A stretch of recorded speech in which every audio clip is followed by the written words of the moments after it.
तो नमस्कार दोस्तों, जय हिंद सभी को। आप सभी का एक बार फिर से स्वागत है आपके अपने ही चैनल में। डिस्कस करेंगे आज हम यहाँ पे लीची से संबंधित जो भी क्वेश्चन आपके एग्जाम में बन सकते हैं पशुधन प्रसाद अधिकारी के या किसी भी एग्रीकल्चर के एग्जाम में, उसको डिस्कस करेंगे। लीची उत्तराखंड के जो देहरादून वाला इलाका है इसमें प्रमुखता से उगाया जाता है, बहुत ही फेमस भी है ये देहरादून लीची के लिए। इसी को डिस्कस करेंगे। चलिए सबसे पहले स्टार्ट करते हैं बॉटनिकल नेम से कि लीची का बॉटनिकल नेम क्या होता है। तो लीची का बॉटनिकल नेम होता है लीची चाइनेसिस। क्या होता है? लीची चाइनेसिस। इसके अलावा एक और वैरायटी होती है लीची की, जिसे लीची फिलिपिनियसिस बोलते हैं, लेकिन लीची चाइनेसिस एक कॉमर्शियल वैरायटी है जिसका यूज जो है इसी का यूज़ खाने के लिए अधिकतर होता है। फैमिली की बात की जाए तो जो ये लीची है ये स्पिनिडेसी फैमिली से बिलोंग करती है। और इसके अलावा नंबर ऑफ क्रोमोसोम की बात की जाए, गुणसूत्रों की संख्या, तो लीची में जो है 30 गुणसूत्र होते हैं, 2n बराबर 30 होता है।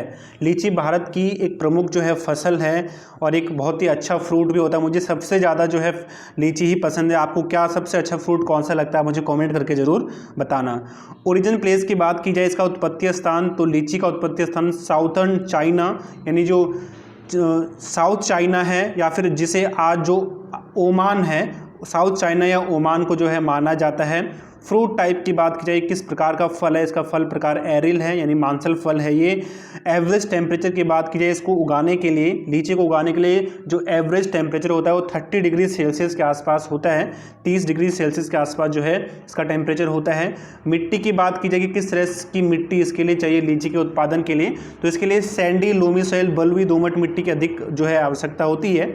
इसका जो पीएच होता है वो करीब करीब ये 5.5 से लेकर 7.5 तक उगाया जाता है, यानी करीब करीब ये इसके लिए जो है थोड़ा सा बहुत ही कम एसिडिक या फिर ये न्यूट्रल मृदा में भी उगाया जा सकती है। लीची एक सब ट्रॉपिकल फ्रूट है, यानी एक उपोष्ण कटिबंधीय जो है एक फल है, एक फ्रूट है। ना तो कम तापमान की आवश्यकता, ना ज़्यादा तापमान की आवश्यकता, मीडियम तापमान की आवश्यकता इसको होती है। लीची एक सदाबहार फल है।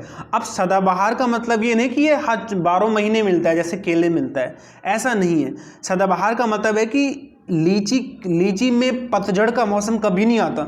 लीची के पत्ते आपको कभी झड़ेंगे नहीं, वो कभी झड़ते नहीं है। लीची के पत्ते हमेशा वो पेड़ पे ही रहते हैं। और लीची में होता यह है कि लीची में हर साल नए नए वो आते हैं, नए नए ब्रांचेस आती हैं। और उसकी एक खासियत होती है लीची की कि जो नए फ्रूट आते हैं या जब फ्लावरिंग होती है तो हमेशा नई ब्रांचों में फ्लावरिंग होती है। इसीलिए लीची को सदाबहार फल कहा जाता है। इसमें पत्ते झड़ते नहीं, इसमें कभी पतझड़ नहीं आता। तो सदाबहार का मतलब ये नहीं कि इसकी 12 महीने मिलता है, ठीक है। लीची के पकने का समय, लीची जो है कब पक के तैयार हो जाती है, कब मार्केट में आती है, तो करीब करीब मई से जून के आसपास जो है लीची मार्केट में तैयार होकर आ जाती है। और फ्लावरिंग इसमें दिसंबर जनवरी के आसपास जो फ्लावरिंग होती है लीची में वो दिसंबर जनवरी के आसपास होती है। और बाजार में लीची, लाल लाल लीची खाने को मिलती है कब? मई से लेके जून में। लीची पकने का एक इंडिकेशन है, एक संकेत है कि जब लीची जो है वो ग्रीन से, लीची का कलर जो है जब वो ग्रीन से लेके कैसा हो जाए, जब वो ग्रीन से लेके पिंक हो जाए, गुलाबी हो जाए, रेड होना स्टार्ट हो जाए, तो ऐसा माना जाता है कि लीची जो है पक गई। लीची एक नॉन क्लाइमेट्रिक फ्रूट है, नॉन क्लाइमेट्रिक फल है। मतलब नॉन क्लाइमेट्रिक का मतलब होता है कि जो पेड़ से तोड़ने के बाद पकना बंद हो, नहीं पकता नहीं है, उसको नॉन क्लाइमेट्रिक बोलते हैं। जबकि जो फल पेड़ से तोड़ने के बाद भी पकते हैं उन्हें क्लाइमेट्रिक फल बोलते हैं। जैसे कि केले को जब पेड़ से तोड़ते हैं तो पेड़ से तोड़ने के बाद वो पकता है। कच्चा तो केला होता है, कुछ दिन बाद अपने आप पक जाता है। जैसे मैंगो है वो भी कुछ दिन बाद पक जाता है, लेकिन लीची नहीं, अगर आप उसको पेड़ से तोड़ देंगे तो पकना बंद हो जाएगा, ठीक है। गाँव में तो जो केला होता है, बड़े मोटे मोटे केले होते हैं, तो तोड़ के जो है उसको कपड़ों के बीच में रख देते हैं। तो मुझे बताना अगर आपने भी कभी ऐसा किया आपके घर वालों ने कि केले को तोड़ के कपड़ों के बीच रख देते हैं, या अनाज होता है अनाज के बीच रख देते हैं ताकि केला जो है पक जाए, क्योंकि वो क्लाइमेट्रिक फ्रूट है, ठीक है। ये नॉन क्लाइमेट्रिक है, जो पेड़ से तोड़ने के बाद नहीं पकते उसको नॉन क्लाइमेट्रिक बोलते हैं। अगर मैं बात करूं कि पूरे विश्व में प्रथम स्थान किसका है लीची के उत्पादन में, तो पूरे विश्व में सबसे ज़्यादा लीची चाइना में उगाई जाती है। उसके बाद भारत का दूसरा स्थान है। भारत में बात करूं सबसे ज़्यादा जो प्रोडक्शन है, सबसे ज़्यादा उत्पादन जो है बिहार का होता है। बिहार का वो किसमें, लीची के उत्पादन में जो है प्रथम स्थान है पूरे भारत में। ठीक है, देहरादून में भी अच्छी खासी लीची उगाई जाती है। इसके अलावा लीची एक टेबल फ्रूट होता है। टेबल फ्रूट का मतलब है कि इसको लाओ तुरंत खाओ, टेबल में रखो तुरंत खाओ। ऐसे नहीं कि आम की तरह पहले छीलो फिर थोड़ा दिखावा करो, दिखावा नहीं होता। जैसे आम होता है ना, देखो आम को बाथरूम फ्रूट भी बोलते हैं, आपको पता है क्या? आम को बाथरूम फ्रूट भी बोलते हैं। बाथरूम फ्रूट क्यों बोलते हैं? क्योंकि आम को आपको पता है कि आम को खाने का असली मज़ा तभी है जब उसे अकेले में खाया जाए बिल्कुल अपने स्टाइल से। और अगर आप किसी के सामने आम खा रहे हैं, रिश्तेदारी में कहीं गए हैं वहाँ पे आम खा रहे हैं, तो बिल्कुल स्टाइल से खाना पड़ता है, थोड़ा दिखावा करना पड़ता है। लेकिन आम खाने का असली मज़ा तभी है जब पूरी गुठली को भी चूसते हैं, पूरा अच्छे खासा पूरी इसे अकेले में खाया जाता है। मतलब अकेले खाने में इसका मज़ा होता है। सबसे प्राइवेट जगह बाथरूम ही होती है, इसलिए आम को बाथरूम फ्रूट भी कहा जाता है। और लीची को टेबल फ्रूट कहते हैं क्योंकि इसको टेबल पे रखो तुरंत खाओ, कोई झमेला नहीं है।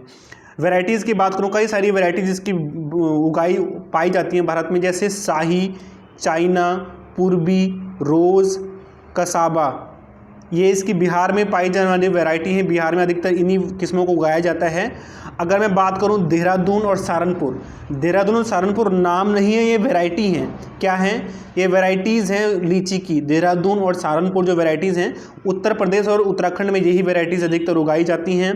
इसके अलावा बॉम्बे और चाइना ये भी वैरायटी हैं। अधिकतर ये जो पश्चिम बंगाल वाला एरिया है वहाँ पर उगाई जाती हैं। कुछ इसकी हाइब्रिड वैरायटीज़ भी हैं, जैसे कि हाकीप है, ताइसो है और वाइची है। ये इसकी हाइब्रिड वैरायटी हैं जो कि चाइना में डेवलप हुई हैं, और ये एक्जोटिक वैरायटी भी हैं, विदेशी वैरायटी भी हैं। लीची में अगर प्रोपेगेशन की बात की जाए, इसमें जो प्रवर्धन है, इसमें जो लीची का पौधा कैसे लगाया जाता है, अधिकतर लीची का जो पौधा है वो ग्राफ्टिंग के द्वारा लगाया जाता है। देखो लीची का पौधा दो तरीके से लगा सकते हैं, एक तो ग्राफ्टिंग के द्वारा और एक सीड के द्वारा, बीज उगा के। लेकिन इनमें एक लफड़ा है, जो सीड वाला जो पौधा होता है, जो जिसे सीड से तैयार किया जाता है, वो फ्रूट बहुत बाद में देता है। उसको फ्रूट देने में करीब करीब 8 से लेकर 10 साल लगते हैं। यानी अगर आपने कोई लीची का पौधा अगर उसे बीज से तैयार किया है तो 8 से लेकर 10 साल बाद फ्रूट देगा। लेकिन अगर आपने ग्राफ्टिंग के मेथड से लगाया है, प्रवर्धन के मेथड से लगाया है, तो वो जो पौधा है वो 4 से 5 साल में ही फ्रूट देना स्टार्ट कर लेता है। तो ये भी आपको ध्यान रखना है। लीची में फूल आने का समय जनवरी से फरवरी के बीच में या फिर दिसंबर जनवरी के बीच में जो है इसमें फूल आते हैं, फ्लावरिंग होती है। लीची में हमेशा टर्मिनल फ्लावरिंग होती है। देखो टर्मिनल का मतलब ये होता है कि लीची में हमेशा जो फ्लावरिंग होती है उसमें फ्लावरिंग लीची के पौधे पे हमेशा फ्लावरिंग उन ब्रांचेस में आएंगी जो बाहर होंगे। अंदर वाली ब्रांचेस में इनमें फ्लावरिंग नहीं आती। जैसे उन्हीं ब्रांचों में फ्लावरिंग होती है जो बाहर होते हैं बस। जैसे होता है ना कि जैसे इसमें फलों को ढूंढना नहीं पड़ता, इसमें जो फ्लावरिंग होती है सिर्फ किनारों पे होती है। जो टर्मिनल ब्रांचेस होती हैं उन्हीं पे होती है, बस अंदर वाली ब्रांचों पे नहीं होती। अगर मैं फ्रूट कब देता है, इसमें फ्रूटिंग कब होती है, तो यही देखो इसकी। अगर आप कोई पौधा अपने ग्राफ्टिंग के द्वारा लगाया है, प्रवर्धन के द्वारा लगाया है, तो जो ग्राफ्टेड प्लांट है वो 3 से 4 या 4 से 5 साल में आपको वो दे देगा, फ्रूट दे देगा। लेकिन अगर आपने कोई सीडलिंग प्लांट है, सीड के द्वारा तैयार किया है, वो 8 से लेकर 12 साल या 8 से लेकर 10 साल में आपको फ्रूट देगा, फल देगा। अगर मैं इसके फिजियोलॉजिकल डिसऑर्डर की बात करूं कि कौन कौन से फिजियोलॉजिकल डिसऑर्डर इसमें मिलते हैं, तो एक बहुत ही फेमस फिजियोलॉजिकल डिसऑर्डर है इसका, जिसे फ्रूट क्रैकिंग बोलते हैं, यानी फलों का टूट फटना। इसमें होता है कि जो लीची का फल है वो फटना स्टार्ट कर देता है, उसका कवर जो है फट जाता है, उसके बाद अंदर का भी खराब हो जाता है। कारण क्या है इसका? बोरोन की कमी से, मेनली बोरोन की कमी से होता है। इसके अलावा अगर तापमान में परिवर्तन हो जाता है, यानी मौसम में परिवर्तन हो जाता है, कहीं पे अगर बहुत तेज़ धूप आ गई या फिर ओले पड़ गए, तो उसकी वजह से भी फ्रूट क्रैकिंग होती है। लेकिन मेन आपको याद ध्यान रखना है, बोरॉन की कमी से अधिकतर होता है। ठीक है, इसमें एक बीमारी बहुत ही फेमस है, जिसे स्टोरेज रॉट बोलते हैं। स्टोरेज रॉट जो है इसमें किसमें, लीची में फंगी की वजह से ये होता है। ये बीमारी है, इसका डिसऑर्डर नहीं है, ये बीमारी है, फंगी में होता है। इसमें पत्तियों में कुछ गड़बड़ी आ जाती है। तो ये था बस आज के लिए। Thank you so much. God bless you all.